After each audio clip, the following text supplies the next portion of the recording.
What is going on, everybody? Merry Christmas, Happy New Year. I hope you had a wonderful Christmas with your friends and your loved ones. I hope you got spoiled and got everything that you wanted. I certainly did. I am very blessed and thankful for that. Thank you for taking time out to watch me on my live stream as I go over tech news. Basically, what this is the show where I cover news, highlights, and events from the past week in the world of technology, gadgets, all that kind of stuff. Again, this is my second time doing this. Just still trying to work out some of the kinks, work out some of the bugs, trying to figure out where this is going to go. If you're watching this after the fact, again, thank you for that as well. Please let me know what I can do to improve this for you. My goal here is to bring you information about technology, tech news that is not being brought to you anywhere else in video form.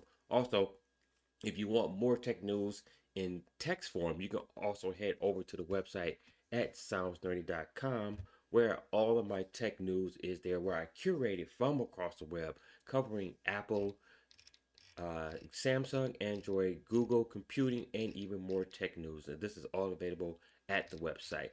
All right, so what are we going to talk about today? Let's look at some of the top stories this past week. Just give you a rundown real quick. We got information about the NVIDIA RTX 40 supercards. That information did leak just this past week or so.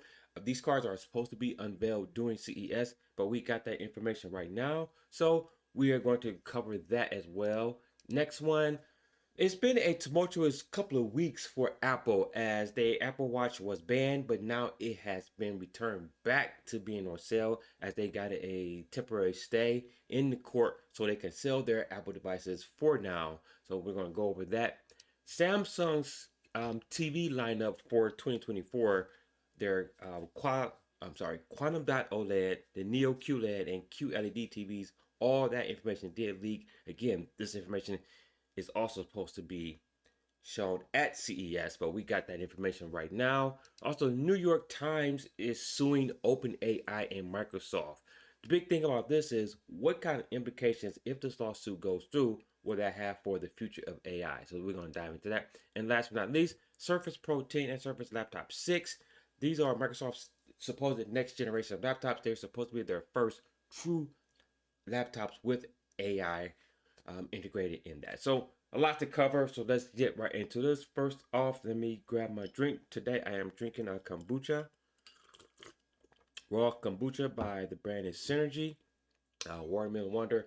I love kombucha. If you're not drinking kombucha, you need to get with the program. It's good for your stomach. And of course, just some herbal tea to wash all down. All right, let's jump into this first story right here. So, Gigabyte GeForce RTX 40 Super lineup leaks. Radeon RX 7600 XT rumored as well. So this is a story out of TechSpot.com. So we are looking, go here and read this article. NVIDIA hasn't formally announced the RTX 40 Super Series yet, but rumors and leaks have revealed its existence, specs, and release dates. A digital retailer listing for Gigabyte's upcoming custom card lineup provides additional information. Meanwhile, AMD might be prepping a new version of one of its latest mainstream GPUs. New listings from Gigabyte on the EEC website all but confirms that it is likely that AIB partners will soon release super variants of the three RTX 4000 graphics cards. Yes, so I think this is definitely needed by NVIDIA at this point, considering a lot of the troubles that NVIDIA has had over the past years, specifically with the 4000 series cards. We've all known about the 4090, how it was catching on fire due to a faulty power connector. Then just within the last week, the 4090 was cracking due to the weight, and it was how you mounted it in your case. If you didn't have the kickstand on there, that over time the weight of the card would bring the card down, and it would eventually end up cracking. So it has been rough for Nvidia the past year. So, and not only that, not to mention a lot of people complain about just the modest gains that the 4000 had over the 3000 series and for the price increase. So this right here is hoping that Nvidia will give us some super edition, or Super Saiyan edition, as I like to call them, of these cards for maybe a nominal upgrade price over the previous series, but with a performance boost. So I'm hoping that these cards are worth it in the long run, because again, I am in the market for a new graphics card. It's been a few years since I've had a new one. I'm not even going to tell you what I have. I'm embarrassed by it at this point, but I don't do too much PC gaming, but I would like to get back into some PC gaming. And hopefully these cards will be that driving force for me. Um, yeah, so I did do a video covering this NVIDIA fiasco I think just yesterday or just the day before. So you want to go that and make sure I will link that for you right here. You can check out that full video right here. NVIDIA is expected to reveal the RTX 40 Super lineup on January 8th, the day before CES. Brief information indicates the company will ship the RTX 47 Super on January 17th, RTX 47 Ti Super on January 24th, and RTX 4080 Super on the 31st. So yeah, so January 8th, as the day before CES starts. Just a programming note real quick. I am going to be live at the show floor in Vegas, giving you all the tech news from the show floor. So make sure you are locked right here to this channel as well for all that CES information that I will be bringing to you. All right, the 4070 Super and the 4070 Ti Super could offer performance boost of up to 20% over the original versions of those GPUs, and latter VRAMs will grow from 12 to 16 gigabyte. So yeah, so that is what a lot of people was actually hoping for when we got the 4000 series cards. Something that was a little bit stronger, a little bit more powerful. It looks like finally the super cards will be that. Because I was actually interested in the 4070, but I held off. So maybe the 4070 cards, the super cards, would be something that I may be interested in getting. Improvements could start to make up for the lineup's high prices and modest advantages over the RTX 3000 series. Both new cards will either maintain their old prices or become slightly more expensive. Okay, now the 4080 Super will have a more modest power uplift, but a lower price than the 4080. So that is good to hear. On the other hand, on the other end of the scale, the 6GB 3050 downgraded from the original 8GB models, likely a ploy to clear the remaining stock and increase the RTX's 4060's appeal.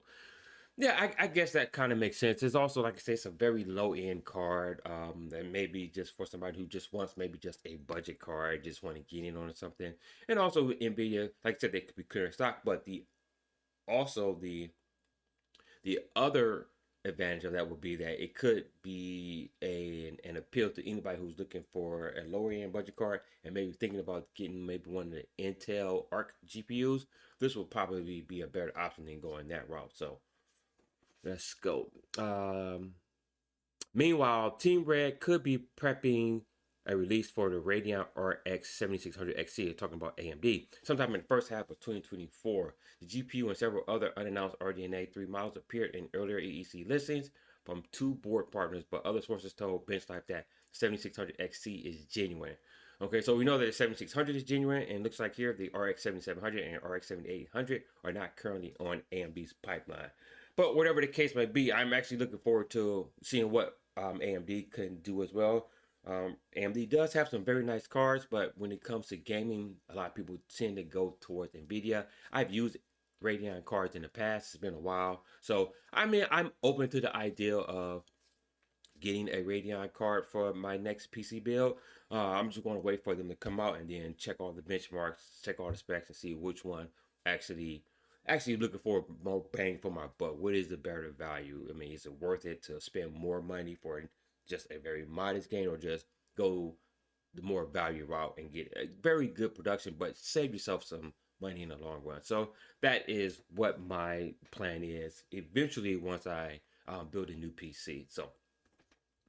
So not only is it gigabit, but Asus also leaked as well. So that's another second confirmation of the 47 Super leaks. The 47 Super graphics card, interesting design of dual over OC model based on NVIDIA Super Series has leaked. We're talking about the RTX 40 Super again, but this time again, we're just confirming that Asus is also on the board for that as well. So, all right, just let me take a swig.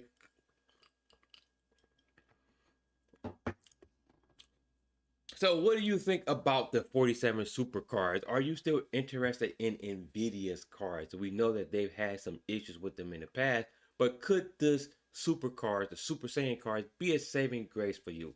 Let me know what your thoughts are down in the comment section or down in the chat.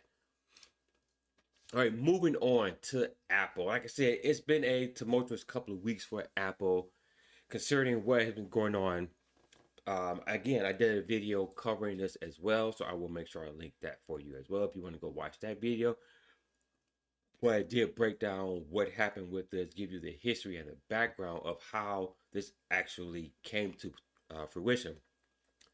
So you rarely see big companies of this size, Apple being a $3 trillion company, the largest or the most valued company in the world, actually suffer a consequence from one of their actions.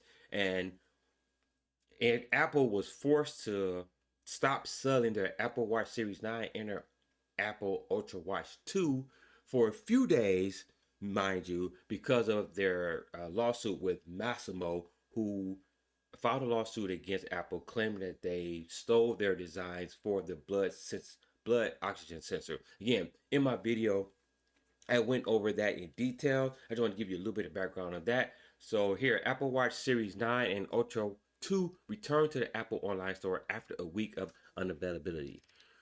So let's go. This is the article of 9 to 5 Mac. After a week of unavailability due to an ITC ban, the Apple Watch Series 9 and Apple Watch Ultra 2 have returned to the Apple's online store. This comes after the U.S. Court of Appeals for the Federal Circuit approved Apple's appeal for a pause on the ban. So yeah, so the pause was from January 5th to, so it extended it from January 5th to January 10th. So Apple is in the meantime trying to obviously trying to figure out the situation, but they also are working on a software patch that more than likely would disable the blood oxygen sensor, hoping that this will be a workaround for this. But we don't that haven't been ironed out yet, so we're still waiting on that. After a week of unavailability, I already read that. The court granted Apple's appeal on Wednesday, allowing the flagship Apple Watch models to return to store shelves. The decision puts the Apple Watch bans on pause while Apple waits for a decision from U.S. Customs Border and Protection on whether it's a proposed software redesign of the Apple Ultra Watch 2 and the Apple Watch Series 9 blood oxygen feature avoids infringing on the two Massimo patents. The decision from U.S. Customs is scheduled to come on January 12th. Yeah, so I don't know. So in my video again, I went down this road in more detail, but just very briefly, Apple knew what they were doing. Again, this started 10 years ago when Apple actually poached one of the employees from Massimo and brought them in-house to actually help them develop their Apple Watch and the blood oxygen sensors.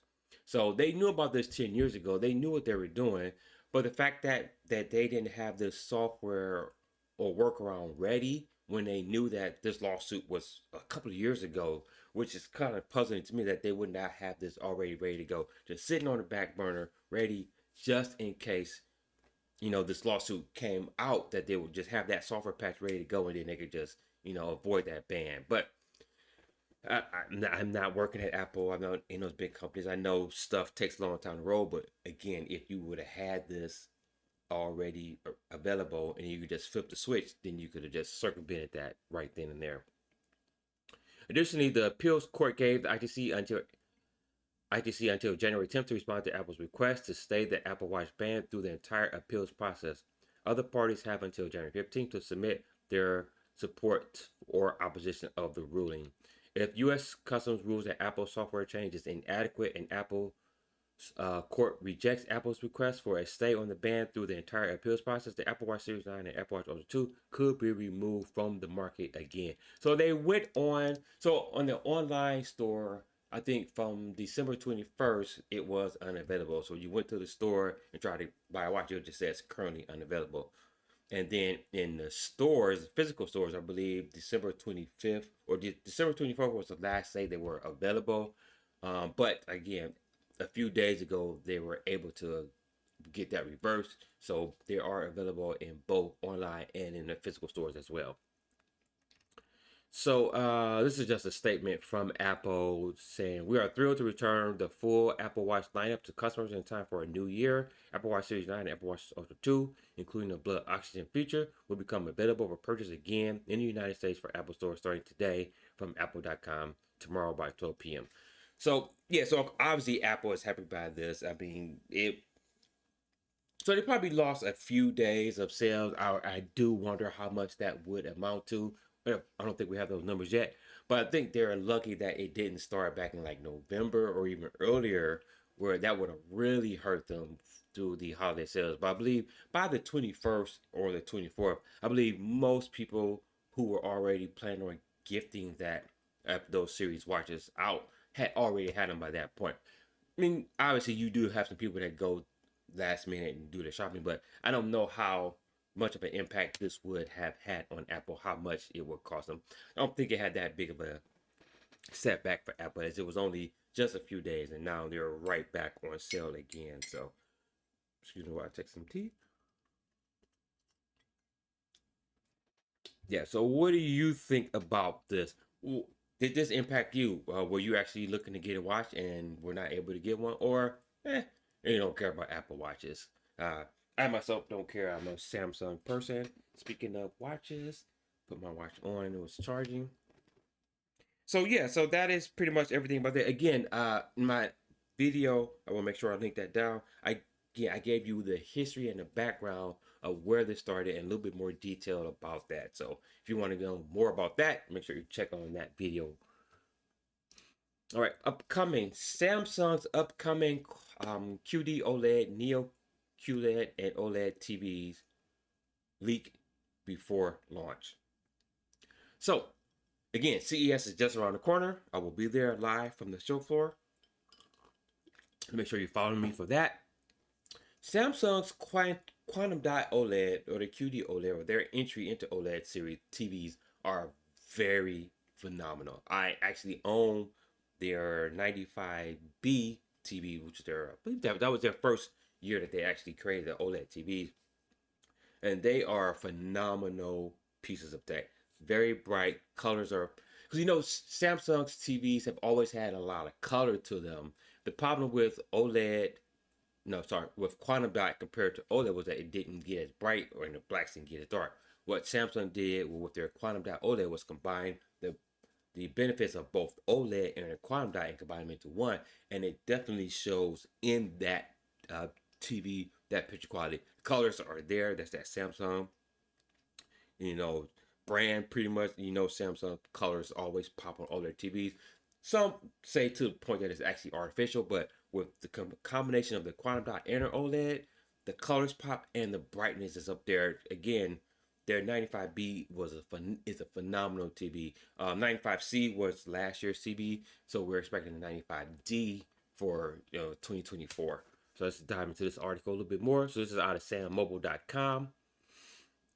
Samsung announced a keynote that starts on December 20, in CES 2024, and has already unveiled some of its flagship home appliances, including refrigerator with a camera, giant 32-inch touchscreen display, and induction cooktop with 7 inches touchscreen. Yes, I will be covering all those in a video coming out in probably a couple of days where I give my predictions about what's coming down the line for CES. Samsung S90D and S95D Quantum Dot OLED TVs. The upcoming QLED, Neo QLED, and Quantum Dot OLED TV from Samsung have passed through the NRRA certification, revealing their model numbers. Samsung flagship Quantum Dot OLED TVs for 2024 will be the S95D. One step below the S95D will be the S90D, which was also certified by the NRRA. Both TVs will be available in 55, 65, and 75 inches. So if this information is concrete and factual at this point, we were hoping that they would actually bring those TVs in a little bit smaller form factors, maybe all the way down to maybe 43 inches, and give us more variety. But I believe last year they introduced the 55 and 75-inch models. The first year they only had 55 and 65 inches. No, sorry, yeah, they did have 55 and 65 inches already. I believe they introduced 75 inches just this past year. So I was hoping for smaller models so we can get this technology out to more people so they can get their hands on it, because it really is. They really are nice TVs. Samsung 4K and 8K Neo QLED TVs for 2024. Samsung will also launch the Neo QLED TVs with model numbers QN85D, QN90D, and QN95D, featuring 4K VA panels with mini LED backlighting and 120 Hz refresh rate. The TV range will likely be available in 55, 65, 75, and 85 inches. Some models, including the QN90D, could be launched in a 98-inch variant. Whew, that is huge. There's also an 8K Neo QLED TV and Samsung TV lineup for 2024. So yeah, 8K, 8K. Just very briefly, Samsung seems to be the only major manufacturer that is still really pushing 8K TVs. I remember when we first started hearing about 8K TVs, it was all the craze. It was literally just a couple of years after we just got 4K TVs. And don't get me wrong, now 8K TVs look amazing compared to 4K TVs, but there isn't any content for 8Ks. I mean, we're barely at the point now where 4K content is pretty much available. We have that now. We can get it from streaming services finally, but 8K we are just not there yet. Considering that we don't have the necessary bandwidth for streaming, if you want to stream 8K, you're gonna need a very fast connection rate. And the broadband here in the United States is not where it should be or not where it needs to be in order to successfully stream 8K TV without any interruption. So, and physical media is dying pretty much. So, your 8K content is just not available, and I am very surprised that Samsung is still really pushing that, because there just isn't any content for that. I mean, gaming hasn't even jumped up to 8K yet. I mean, technically their consoles can support it, but the gamer developers are not going to 8K right now. They're still struggling to do 4K, so there just isn't any content for 8K. So we will see. OLED TVs from Samsung will be available in sizes up to 98 inches. Sorry, QLED, not OLED. This is their QLED lineup. Talk about Samsung's Crystal UHD 4K TVs for 2024. They talk about the model numbers here. So they will be available in 43, 50, 55, 65, and 75 inches. So yeah, so that's pretty much everything about the Samsung TVs that we want to talk about. Again, I have a video coming out pretty soon where I'll be giving my predictions for what else they will announce at CES. Let me know what you're thinking about Samsung TVs. Have you had a chance to watch or own one of their OLED TVs? If you have, let me know what you think. I personally, like I said, I own the 95B. It's an amazing TV. It's upstairs, monitored on our wall above our fireplace right now. So amazing TV. If you have not had the chance to go look at this, go out to your nearest store, Best Buy, or they may have them at Costco, whatever, whatever, and take a look at these TVs for yourself and compare them to anything else out there. Definitely compare them to their previous models. The TVs are top notch. They're amazing. Definitely highly recommend them. All right, moving on here. The New York Times is suing OpenAI and Microsoft for copyright infringements. So, as I alluded to in the beginning, this could have huge ramifications for artificial intelligence going forward, depending on what happens with this lawsuit. I will definitely be paying attention to this. I think AI it's a gift and a curse. It has done some great things. It can definitely help access information a lot quicker and easier. But on the flip side, it is the rise of the robots. A lot of people will be losing their jobs due to AI.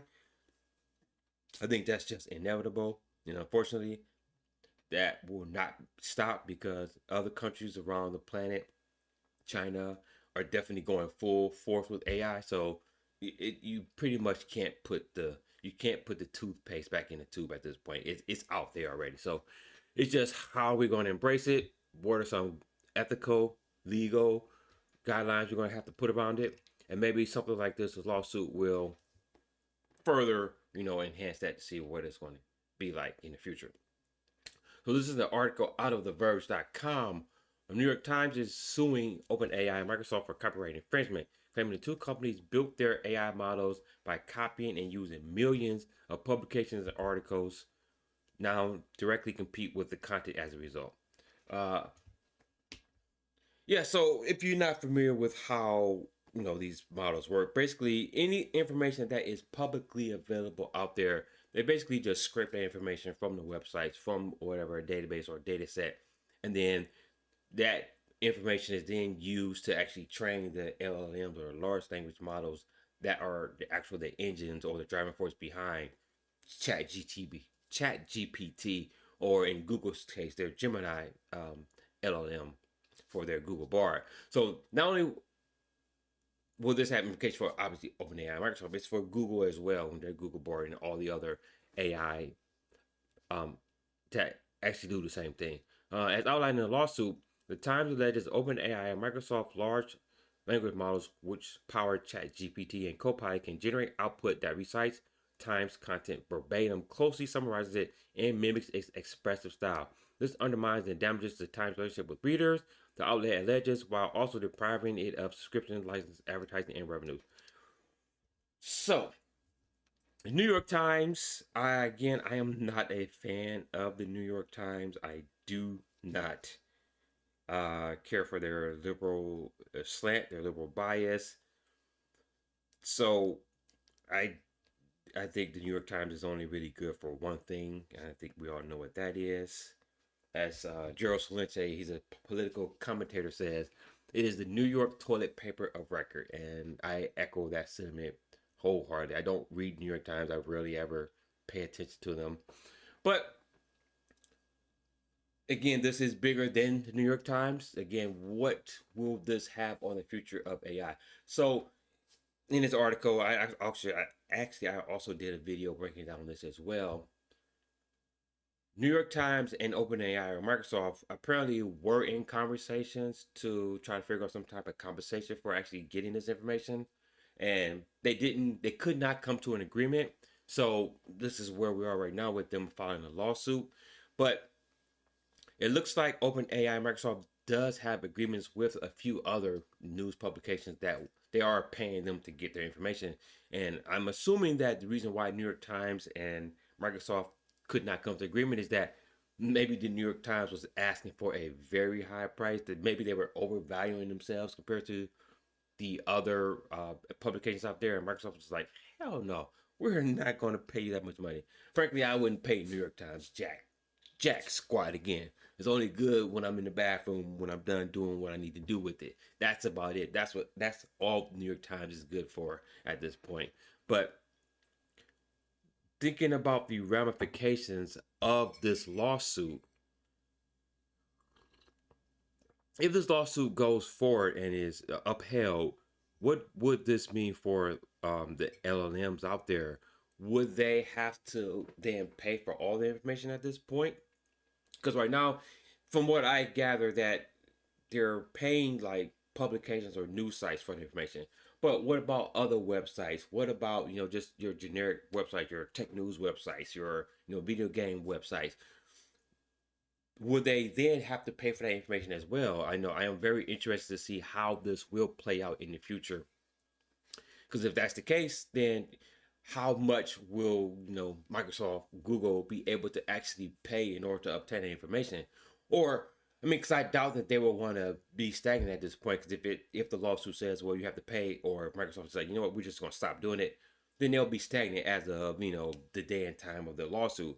But then that information will go stale, as the next day. So what would be a more likely outcome or scenario for this is, would they pay for all those different services? I can't fathom a world where they will have to pay for all the information that they are going to be scraping, because at that point, what is the value? What kind of rewards would they reap from that? Because I can see that getting very expensive, considering there are millions of websites on the internet, and considering that they use this data to actually train their LLMs. At some point, it would not become economically feasible to continue to do this. So would that mean a shutdown for these services? I don't know. Or but then that will only impact pretty much probably the United States. I doubt, again, companies like China, Russia, or whoever going to implement the same thing when they want to do this, when they're going to want to continue to push their AI forward. So it remains to be seen what will happen with this. Very interested in this.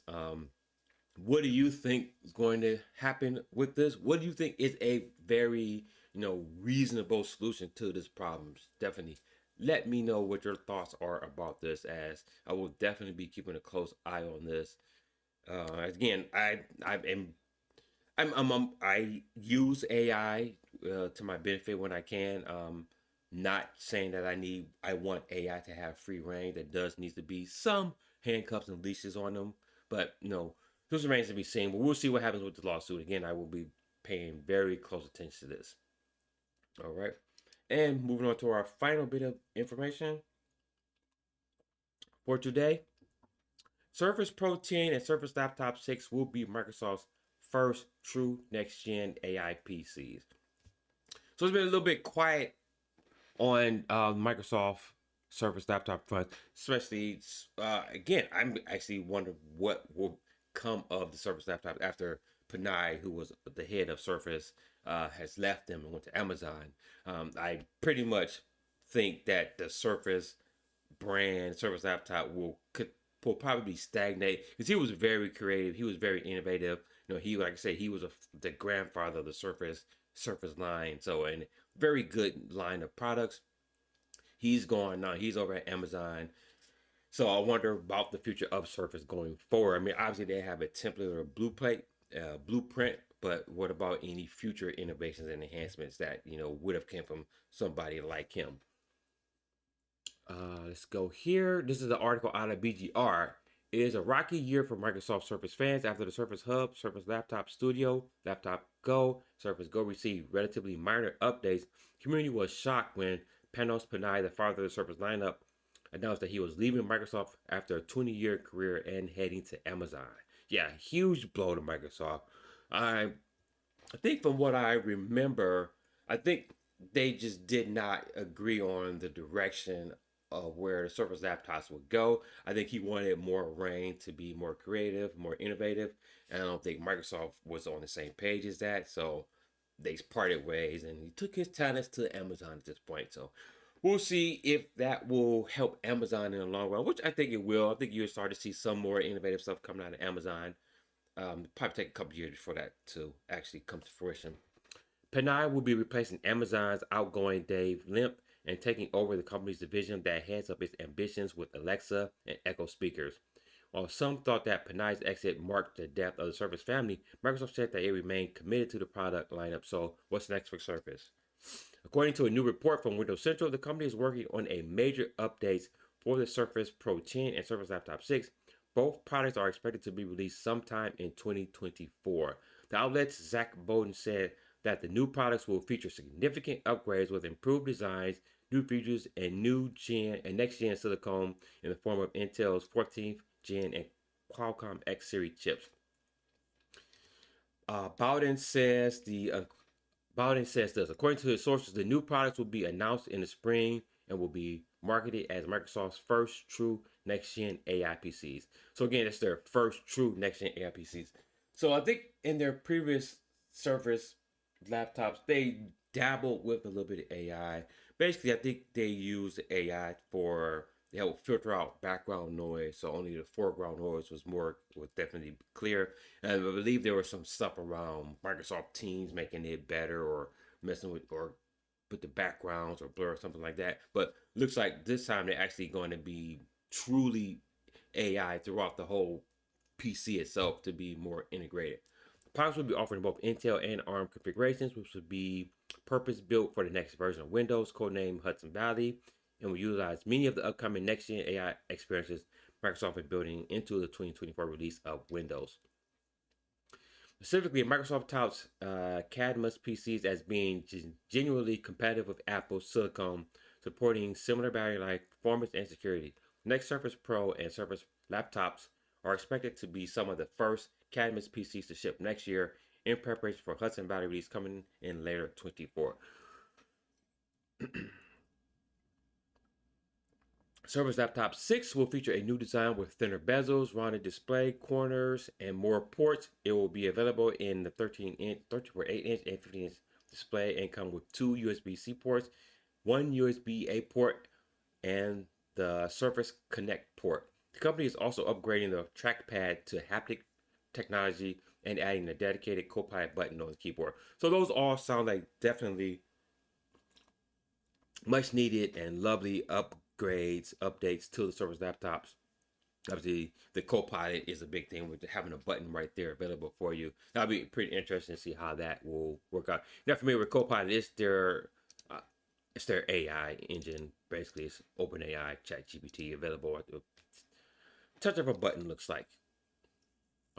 The Surface Pro 10 will receive a new display that will be brighter with HDR support and anti-reflective coating and rounded display corner. The company is also considering offering a lower tier configuration with a worse resolution display of 2160 by 1440.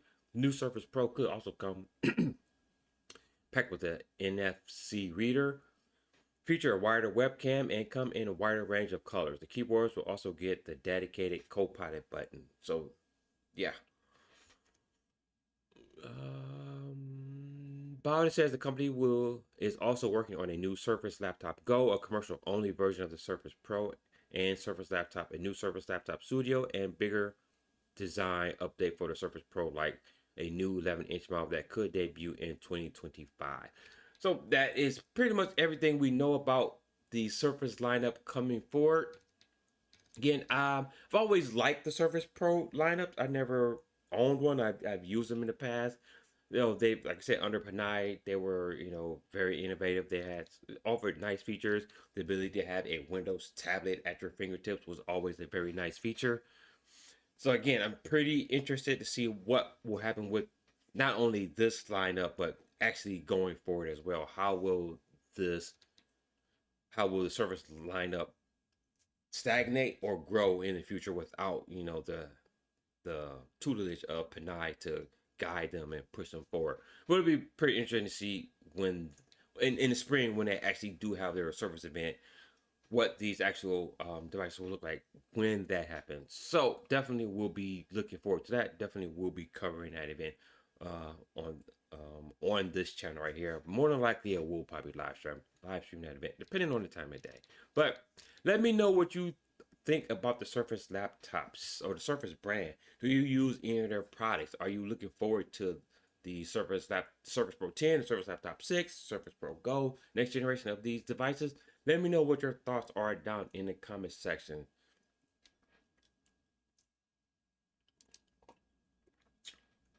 That is pretty much everything I want to cover today. Wrap up everything that happened this week in tech. There are a lot more stories out there. Again, I can't cover everything in video form. I do videos pretty much every day, so make sure you can go check that out to see other videos.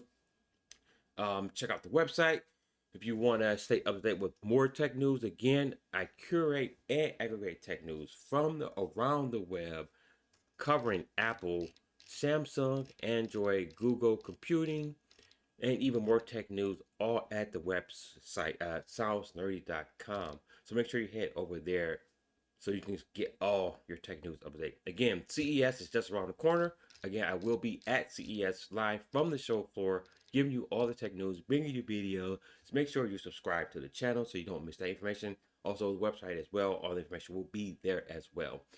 And until the next video, guys, stay nerdy.